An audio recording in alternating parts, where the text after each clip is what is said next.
warehouse sa Malabon nasunog. Naturang sunog umabot sa ikatlong alarma. Si Isaiah Mirafuentes sa detalye.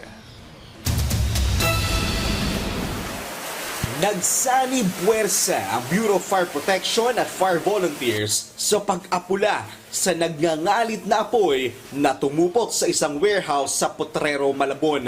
Itinaas sa ikatlong alarma ang sunog. Bandang alas 3:24 kahapon, nakitaas ito ng Bureau of Fire Protection Malabon sa unang alarma. Pero dahil sa lakas ng apoy, agad itong inakyat sa ikatlong alarma. Pahirapan ang pagpasok ng mga bumbero sa loob ng gusali, kaya't kinailangan nilang basagin ang salamin ng main door. Batay sa inisyal na investigasyon ng BFP, mga instrumento gaya ng piano at gitara, mga plastik at kahon ang laman ng bodega. Nasa pagitan ng commercial building na umano'y printing press at residential building ang nasunog na bodega.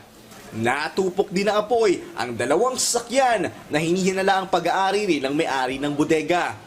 Inaalam pa ng mga otoridad ang pangalan at may-ari ng warehouse. Wala namang naiulat na nasugatan o nasawi sa sunog.